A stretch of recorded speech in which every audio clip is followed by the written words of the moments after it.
Olá, seja bem-vindo. O meu nome é Jéssica Lara e eu vou estar apresentando para vocês hoje uma aula sobre operações com frações. Então, neste momento, eu acho importante fazer uma introdução e saber o que é uma fração.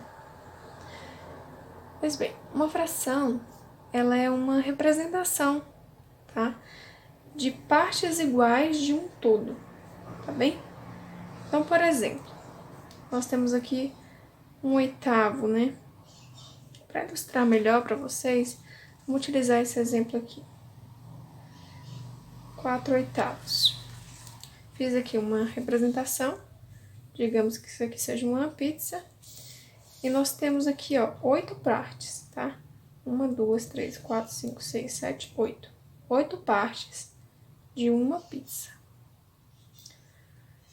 Nós vamos tomar 4 partes dessa pizza.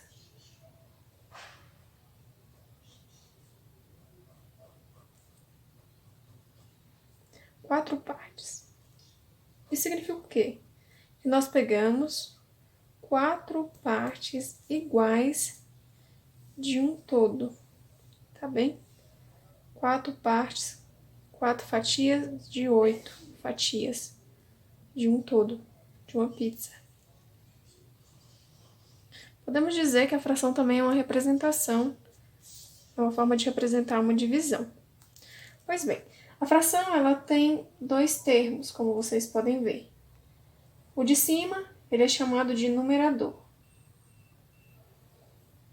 E o de baixo, ele é chamado de denominador.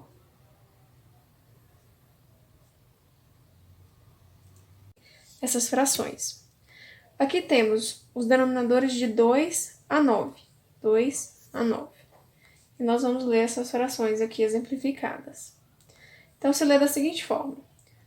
1/2, 2/3, 3/4, 4/5, 5/6, 6. Existem também as frações decimais, que são frações que têm o denominador de 10, 100 ou 1000. E nós lemos assim, nesses exemplos que temos aqui. 1/10, 2 centésimos e 3 milésimos. E assim vai, tá bom? Sempre que terminar com 0.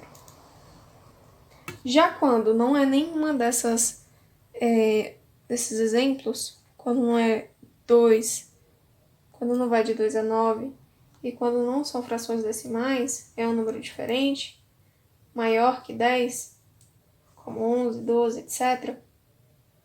Então, nós lemos assim, ó, 2 onzeavos, 3 dozeavos, e assim vai sucessivamente. 23 47 avos. Ok, passando então por essas nomenclaturas, nós temos os tipos de frações, tá ok?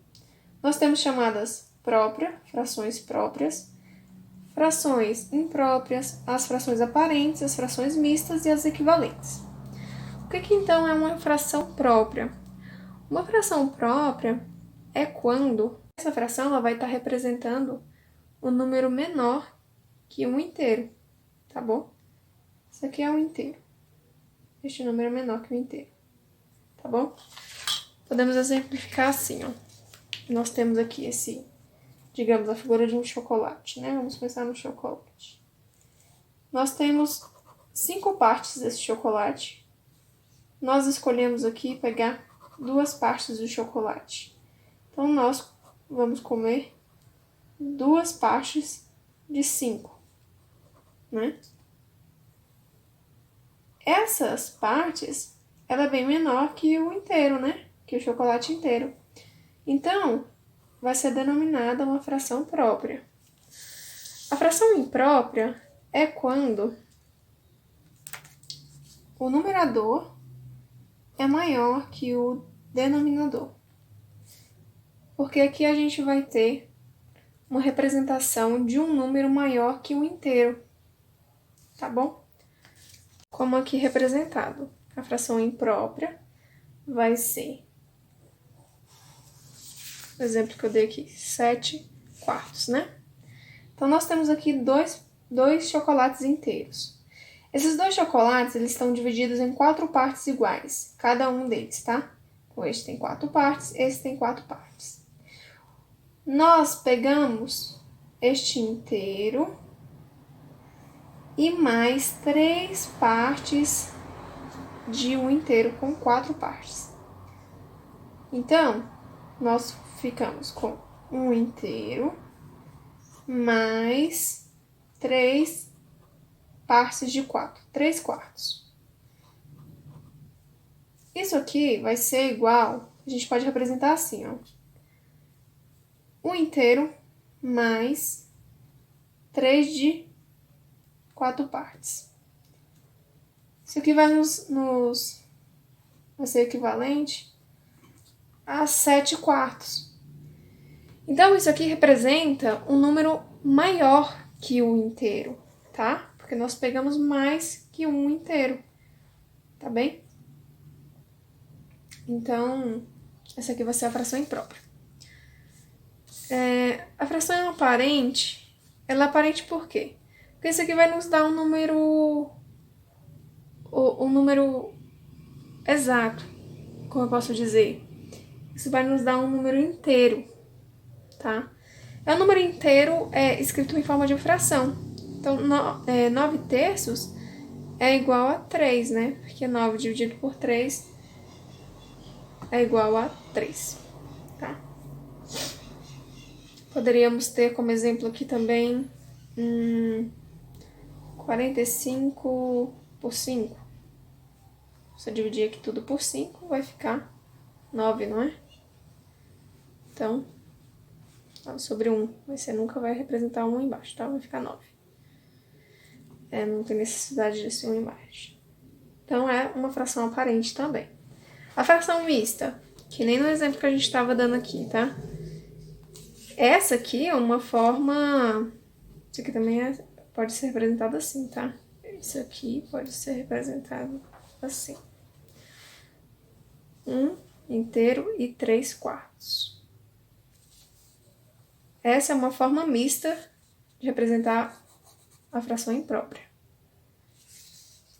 Então, a fração mista é sempre quando a gente tem um inteiro mais um número fracionário. Ou seja, é uma parte inteira mais uma fracionária. Então, esse é a classificação mista. E a fração equivalente, o que é? A equivalente é quando você vai ter formas diferentes nos números de representar uma mesma parte, tá? Como assim, professora? Assim. Olhem aqui. Nós temos aqui 4/8. 4/8, não é? Sim. Vamos supor que uma pessoa foi lá e dividiu sua pizza em 8 partes e comeu essas 4 partes. Ela tá comendo quanto da sua pizza? Isso aqui é o mesmo que dizer que ela tá comendo metade da pizza. Um meio, metade dela. Se outra pessoa foi lá, dividiu a pizza dela em uma parte, aqui ó, uma parte, 2 partes. E se outra pessoa foi lá e dividiu a mesma pizza dela em 2 partes. Então, ela foi lá, suponhamos que essa pizza aqui tem o mesmo tamanho que essa, tá? Foi lá e dividiu sua pizza assim, ao meio.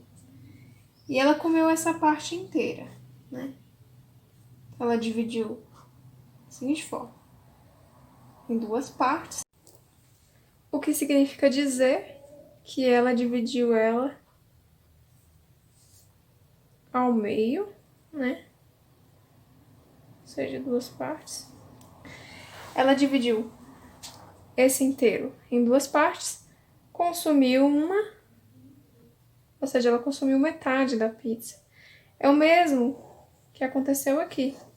Da mesma forma, se a gente tem, então, um outro caso de outra pessoa que foi lá, comprou a mesma pizza, dividiu essa pizza em 4 partes iguais e consumiu, são chamadas frações equivalentes, tá bom?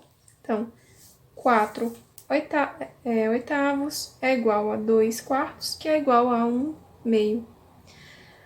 Pois bem, gente. Então, nesta aula foi ensinado sobre o que é uma fração, as formas de pronunciá-las e suas classificações. Espero que tenha sido útil para vocês. Nas próximas aulas veremos sobre operações com frações e antes disso, acho necessário estudarmos MMC e MDC. Então, aguardo vocês na próxima aula. Até lá!